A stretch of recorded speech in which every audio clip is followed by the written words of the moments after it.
क्या कैसे? इसका उत्तर क्या है? मैं ऐसा क्यों करूं? मेरे पास अगर लोगों के पेट पर पैर देकर, लोगों के गले काटकर मैंने 10,000 करोड़ रुपया जमा किए तो मैं सुख में रह सकता हूं, मुझे किसी की जरूरत नहीं है। फिर भी मैं ऐसा नहीं करूंगा, परिश्रम से कमाऊंगा, एक एक पैसा कमाऊंगा और लोगों के लिए भी उसका व्यय करूंगा और मैं सुखी होऊंगा। ये कैसे संभव है? ये जो आत्मीयता आत्मीयता कहते हैं, उसका आधार क्या है? क्योंकि मूल्य क्या है? मूल्य कुछ बातें हैं जिन पर हम कभी समझौता नहीं करते, कुछ तरीका है जिसको हम कभी नहीं छोड़ते, उसके लिए हम प्राण भी दे सकते हैं, उसमें हम समझौता नहीं करेंगे। चाहे जितना नुकसान हो उसके लिए हम अपने प्राण भी दे देंगे, बलि भी चढ़ जाएंगे, लेकिन उसको नहीं छोड़ेंगे। कौन सी बातें ऐसी है जिन पर इतना अड़ना है, हमको काम उसमें प्राण भी देकर उस बात का संरक्षण करना है? ये कौन सी बातें ऐसी है, इसका विचार हर व्यक्ति के विचार के अनुसार अलग होता है। जीवन को लोग कैसा समझते, उसके आधार पर उनके मूल्य होते हैं, उनके एथिक्स होते हैं। मूल्यों के आधार पर एथिक्स यानी नीति आती है, नीति के आधार पर उनकी संस्कृति बनती है, उनका व्यवहार बनता है। और इसमें फिर अंतर आता है। कुटुंब का पर्पस सब जगह एक है, कुटुंब की आवश्यकता सब जगह मानी जाती है, परंतु कुटुंब में मूल्य कौन से हो, इसके दृष्टिकोण में इसलिए फर्क आता है कि अपने भारतवर्ष में जीवन के सत्य का दृष्टिकोण और बाकी दुनिया में जीवन के सत्य का दृष्टिकोण, इसमें अंतर है। बाकी दुनिया मानती है कि सुखपूर्वक जीना है, हम भी मानते हैं सुखपूर्वक जीना है, दुख में जीना है ऐसा हम भी नहीं मानते। लेकिन सुखपूर्वक जीने के लिए क्या करना है? तो सबके साथ जीने का आधार क्या होगा? मैं सबके लिए जीऊं, क्यों जीऊं? तो उनको तो कुछ जोड़ने वाला ऐसा दिखाई नहीं देता है। जब जोड़ने वाला दिखाई नहीं देता तो मैं और आप साथ चलूं, ये क्या है? That is a contract. मेरी आवश्यकता, मैं अकेला सुखी नहीं हो सकता, आप मेरे साथ हैं, मेरे चारों ओर है। आप दुखी हो जाओगे तो आप मुझे भी कष्ट दोगे, तो मेरे सुख के लिए मुझे आपको सुखी रखना है। और आप में से कोई है जिसका मुझे कोई उपयोग नहीं, तो उसकी चिंता मुझे नहीं करनी है। और आप में कोई है जिसके कारण मेरा सुख मार खा सकता है, तो मुझे उसको मारना है। क्योंकि दुनिया में साधन कम है और लोग बहुत है, तो there is a race for survival. और always those who are fit they survive, survival of the fittest, struggle for existence. और एग्जिस्टेंस के स्ट्रगल में आदमी वैसे दुर्बल है, आदमी के पास नाखून नहीं है, सींग नहीं है, दांत नहीं है लोगों को काटने वाले, कुछ भी नहीं है। वैसे अकेले आदमी को छोड़ दिया जाए, उसके पास सभ्यता संस्कृति कुछ नहीं है, तो एक कुत्ता भी आदमी को मार डाल सकता है, कुछ नहीं कर सकता।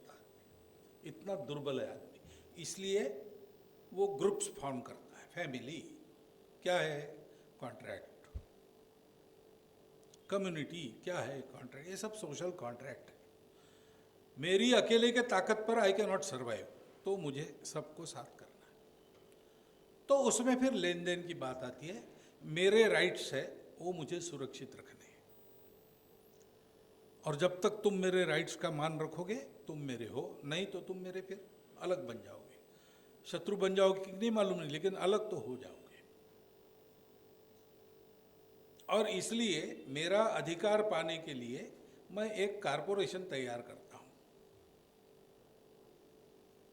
और उसके साथ जीता हूं। इसलिए सारी वैल्यूज वैसी है। ऐसा क्यों करना? कानून। ऐसा क्यों करना? नियम। नियम तोड़ने से क्या होता है? सजा मिलेगी। नियम तोड़ के भी सजा से मैं मुक्त हो सकता हूं तो चले जाएगा। चोरी नहीं करनी चाहिए, करूंगा और पकड़ा नहीं जाऊंगा तो चल सकता है, जब तक नहीं पकड़ा जाऊंगा तब तक चल सकता है, क्योंकि सब बातें is on the basis of need, my own need, क्योंकि कनेक्शन कुछ नहीं है। जीवन को ऐसा उन्होंने समझा है। और जहां तक शरीर मन बुद्धि का सवाल है, केवल इतना ही सोचेंगे तो इससे चल भी सकता है, लेकिन पूरा सुख नहीं मिलता, संघर्ष कायम रहते हैं, और संघर्ष में से ही जीवन आगे जाता है, ऐसा मानकर जाना पड़ता है। और जो वीक है वो नष्ट हो जाएगा। यह प्रकृति का जैसा नियम है, वो प्रकृति सिलेक्शन करती है, फिटेस्ट को आगे बढ़ाती है, जो फिट नहीं है उनको वो डिस्ट्रॉय होते हैं कालांतर में। वैसे ही जैसे पशु जीता है, प्रकृति जैसा रखती है वैसे जीता है, वैसे मनुष्य को भी थोड़ा अधिक अच्छा कपड़े पहनकर, भाषाएं बोलते हुए अपने अपने समाज देश को यही कर रहा है। इस लेवल तक ये ठीक है, भौतिक लेवल तक, physically it is all right. There are 3 things. पहले तो वो भी नहीं मानते थे, आज मानते हैं। There is body, there is mind, there is intellect. 3 level पर ये ठीक चलता है, लेकिन इतना ही नहीं है, ये उन्होंने नहीं समझा, हम लोगों ने समझा। और हम लोग और आगे गए, हम रुके नहीं। ये फिजिकल प्लेजर्स का हाइट प्राप्त करने के बाद बाकी लोगों ने खोजना बंद कर लिया, लेकिन हमने खोजना बंद नहीं किया, क्योंकि ये टेम्पररी होता है ये सुख, और वो फीका भी पड़ जाता है, यानी हम उससे बोर भी हो जाते हैं।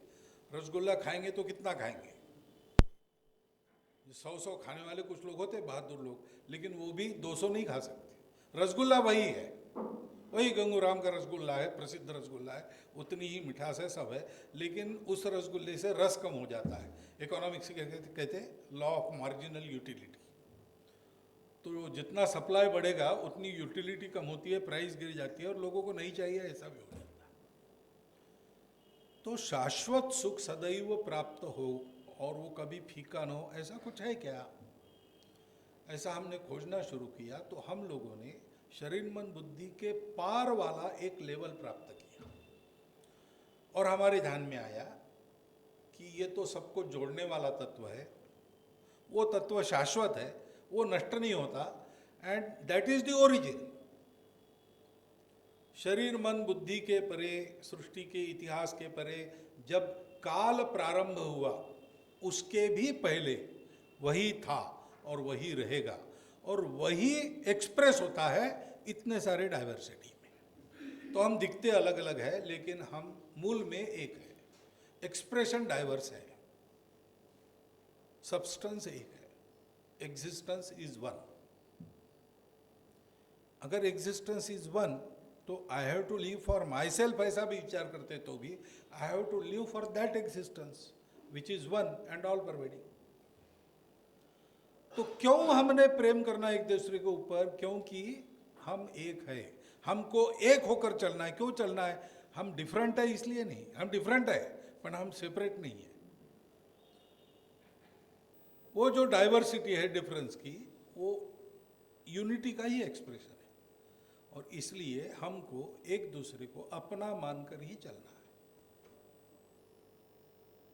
हमारा दृष्टिकोण ये है, दुनिया के बारे में हम ऐसा मानते हैं कि हमसे कोई अलग नहीं, जो मुझ में है वो सब में है,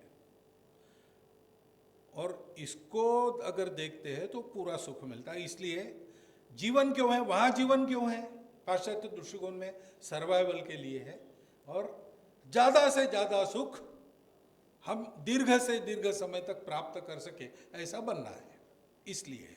हमारे यहाँ ऐसा नहीं है। पूरा का पूरा सुख सदा सर्वदा प्राप्त होता रहे, इसलिए रियलाइजेशन ऑफ दैट वननेस, ये जीवन का लक्ष्य है। उपभोग के लिए जीवन नहीं है। शरीर मन बुद्धि को तृप्त रखते हुए उसके आधार पर जाना है इस सुख की लालसा के परे, ये हमारा दृष्टिकोण है। और इसलिए हमारा पहला मूल्य है इस सत्य को रियलाइज करो। अपने पूरे कुटुंब व्यवस्था में आप देखो, हम सबको बताते, बच्चों को बताना चाहिए। अभी ये विषय क्यों हो रहा है? क्योंकि इसका विस्मरण हो रहा है। अपने परिवारों में छोटी छोटी बातें ऐसी है जिसमें हम इन संस्कारों को देते हैं। तो बच्चों को हमारे फैमिली ट्रेडिशंस में सहज ये शिक्षा मिलती है कि everything is divine, everything is living. तो डॉक्टर जगदीश चंद्र बसु ने खोज के निकाला, ऐसा कहते, वनस्पतियों की संवेदना, लेकिन वो पहले से हमारे ट्रेडिशन में था ही। साइंस उसका हमको नहीं मालूम था, डॉक्टर जगदीश चंद्र बसु ने उसको उद्घाटित किया और भारत का नाम रोशन किया। परंतु हमारे यहाँ सूर्यास्त के बाद पेड़ों को हाथ लगाना नहीं। क्यों नहीं लगाना? माता बताती है या नानी बताती है बच्चे को, बेटा पेड़ सोते हैं, पेड़ भी सोते हैं, पेड़ भी जागते हैं, पेड़ भी बोलते हैं। किसान अपनी खेती जो हाथ से करता है, उसका प्रेम होता है, तो पेड़ उससे बोलते हैं। जीवक, प्रसिद्ध जीवक हो गए ना, वैद्य। तो जीवक को उनके शिष्य ने पूछा कि आपको कैसे पता चलता है कि इस पेड़ में औषधि गुण है? तो जीवक ने उत्तर दिया कि मैं पेड़ के सामने खड़ा हो जाता हूं, पेड़ मेरे से बात करता है। ये ओल्ड वाइव्स टेल नहीं है, ऐसे होता है। क्योंकि इस चेतनता को, इस एकता को हमको फील करने का ट्रेनिंग होना पड़ता है। वो ट्रेनिंग हमारी फैमिली, हमने छोटी छोटी बातों में हम डिविनिटी, पुस्तक को पैर लगा नमस्कार करो, छोटी छोटी, बड़ा आदमी आया पैर छो,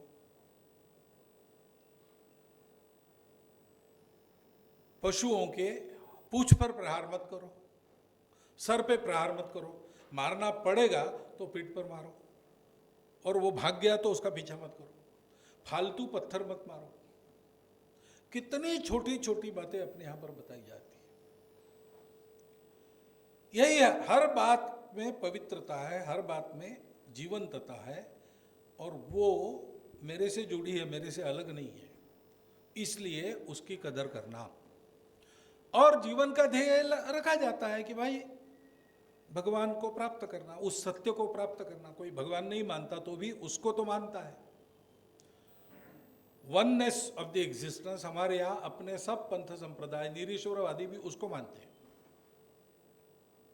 वो वननेस जड़ से आया, चेतन से आया, इस पर विवाद है, दर्शन अलग है, लेकिन सबका प्रारंभ एक है, ऑल इज वन। उसको रियलाइज करने के लिए हमारे यहाँ साधना उपासना भी बच्चों से चलती है। तो पूजा में सब लोग घर के उपस्थित रहते हैं, छोटे बच्चे भी रहते हैं, आरती वगैरह होती है, सब लोग आते हैं। घर में सुबह उठने के बाद देवता को नमस्कार करना, सबको करना पड़ता है। पहला मूल्य हमारा ये सत्य प्रणिधान, हम सत्य के लिए चलेंगे, और इसलिए बच्चों से झूठ कभी नहीं बोलते, अब वैसे भी झूठ नहीं बोलते, नहीं बोलना चाहिए, बोलते हैं आजकल, परंतु पहले असत्य बोलने वाले की हमारे यहाँ कोई प्रतिष्ठा नहीं होती थी, और सत्य वचन का संस्कार बचपन से दिया जाता था। सत्यकाम जाबाल की कथा है, पुरानी कथा है, बहुत प्राचीन काल की। उसको पूछा गया, तुम पढ़ना चाहते हो, तुम्हारा गोत्र क्या है? तो उसने कहा मुझे मालूम नहीं, तो माता को पूछ के आओ, पिताजी नहीं है तुम्हारे। माता ने बताया, तुम बताओ गुरु को कि मैंने अनेक घरों में दासी का काम किया है, तो मेरा अनेक पुरुषों से संबंध आया है, मुझे मेरा गोत्र पता नहीं, क्योंकि पिता कौन है मुझे पता नहीं। तो उसने जाके ऋषि को बताया, जाबाली ऋषि। तो जाबाली ऋषि ने कहा कि तुम सत्य के इतना सम्मान करते हो सत्य का, कि ये सब लोगों में तुमको बदनाम करने वाली बात की भी सत्य है, इसलिए तुमने बताई। तो तुम तो बिल्कुल पात्र हो। इसलिए वो सत्यकाम जाबाल कहलाने लगा। गुरु ने उसको अपना गोत्र दिया। अब ये प्राचीन कहानी है, लेकिन आप गांधी जी के जीवन में देखते हैं सत्य की प्रतिष्ठा। रामकृष्ण परमहंस के जीवन में आप देखते हैं सत्य की इतनी प्रतिष्ठा कि वो बोलते थे फिर वैसा ही होता था और उनको भी वैसे ही करना पड़ता था। अगर वो कहेंगे कि मैं उधर जाता हूँ और बाद में कुछ लोग आगे और रुकना पड़ा, रुक नहीं सकते, तो उधर जाना ही पड़ता था। इतना सत्यमय जीवन उनका हो गया था। और आज भी आप जहाँ अपने संस्कार कायम है, ट्रेडिशंस कायम है, ऐसे समाजों में जाओ, वो बड़े गरीब है और अनपढ़ भी है, जैसे वनवासी है, लेकिन वो झूठ नहीं बोलते, झूठ नहीं बोलते कभी, क्योंकि उनमें ये इंस्टिल किया गया। कहा? ये परिवार से आता है। परिवार में सबको ये संस्कार देना, ये काम बड़ों को करना पड़ता है। सबको केवल ये सत्य प्रणिधान यानी केवल थियरी नहीं, वो सत्य अगर है तो उस आत्मीयता का अनुभव परिवार में होना चाहिए ना। माता पिता की, दादा दादी, नाना नानी की आत्मीयता बच्चों को मिलनी चाहिए। एक दूसरे के लिए हमारे पिताजी अपने भाइयों के लिए, चाचा के लिए कितना कष्ट करते हैं, अपने सारे रिश्तेदार एक दूसरे की कितनी चिंता करते हैं। हम घर में रहते तो पड़ोसियों की कितनी चिंता करते हैं अपने। अभी बहुत पुराना समय नहीं हुआ, अभी शहरों में जरा अलग अलग हो गया, लेकिन शहरों में भी चलता है। एक दूसरे के घर में बीमारी है तो मदद करते हैं। अब कोरोना में आइसोलेशन था, उसको छोड़ दो, लेकिन हमारे घर में कोई अच्छा पदार्थ बना तो आसपास पड़ोस में देके आते ही हम, आज भी आते हैं। कुछ एक 20-30 साल पहले सब घर के पापड़ घर में बनते थे और पूरे मोहल्ले के महिलाएं दोपहर के समय जाकर एक घर के पापड़ बनाती थी। रोज 3-4 महीने ऐसा कार्यक्रम चलता था। अचार ऐसे ही आता था घर में, ये सब बाजार से नहीं आता था, ये अपने घरों में बनता था और अड़ोस पड़ोस के घर मिला के एक एक घर का काम पूरा करते थे। उस निमित्त तो उनके संबंध भी बन जाते थे। इस सत्य के आधार पर वो सत्य है, इसका सबूत क्या है? हम में संवेदना है। हम दूसरों के दुख को देख नहीं सकते और केवल देखना भी नहीं चाहिए। दूसरों में दुख है, दूर करने का प्रयास करना चाहिए। दूसरों को आवश्यकता है, पूरा करने का प्रयास करना चाहिए। तो भिखारी आया घर के सामने, वो खाली हाथ नहीं जाएगा। अब बेगर क्या है, ये लोग बस काम धाम नहीं करते, ऐसे वो सब ठीक है वो, लेकिन वो विचार हम नहीं करते। मांगने वाला आ गया, हम मानते हैं उसकी ज़रूरत है, हम देंगे, कुछ देंगे, मुट्ठी भर चावल देंगे, एक पैसा देंगे, और देंगे तो बच्चों के हाथ से देंगे। तो बच्चों को बचपन से पता है कि हमारे घर में जो भरा पड़ा है वो केवल हमारे लोगों के लिए नहीं है, समाज का कोई भी ज़रूरतमंद व्यक्ति आता है उसको देना है। आजकल आता है गिविंग बैक वगैरह वगैरह, लेकिन ये गिविंग बैक हमारे यहाँ परंपरा से है, क्योंकि संवेदना, सब अपने हैं, और सब अपने हैं तो भेद नहीं रहेगा। इसको हम भूल गए, इस बात को हम भूल गए। हमने उच्च नीच मानना शुरू कर दिया दीवारी, इसलिए फिर से उसको एसर्ट करने की आवश्यकता है। तीसरी वैल्यू है, इस एकता के आधार पर, समरसता के आधार पर साम्य, भेद रहितता। हाँ, प्रकृति ने एक भेद दिया है। प्रकृति ने आपको अभी 5 साल का बनाया है, आप अभी 50 साल के नहीं भी नहीं, तो 50 साल के लोगों को जो हजम होता है वो आपको हजम नहीं होगा, उतना डिफरेंस रहेगा। लेकिन आपकी हर आवश्यकता पूरी होती है और 5 साल में से 50 साल तक आपका विकास होता है, ये सब लोग देखेंगे और आपको भी देखना है। ये जो परस्पर हित की बात परिवार में चलती है, छोटा बच्चा कहता है नहीं मुझे चाहिए, उसको क्यों दिया? अरे वो बड़ा है भाई, ऐसा समझाती है माता जी। छोटे को ज़्यादा दिया, बड़ा भाई कहता है उसको क्यों दिया? अरे वो छोटा है, अभी नहीं समझता, उसको करने दो, ऐसा समझते। इन्हें स्वार्थ का क्लैश जब आता है तब हम क्या समझाते हैं, छोटा है या वो बड़ा है, आवश्यकता अनुसार कर रहा है। अभी उसमें तुम तराजू लेके मत बैठो, उसको कितना दिया, मुझको कितना दिया। उसको आवश्यकता है तो ज़्यादा देंगे। बीमार है ना, बीमार है तो उसकी ज़्यादा चिंता करेंगे। अपाहिज है उसकी ज़्यादा चिंता करेंगे। कमाता नहीं है इसलिए वो भूखा नहीं रहेगा, क्योंकि हमारे यहाँ कमाने वाले को बताते हैं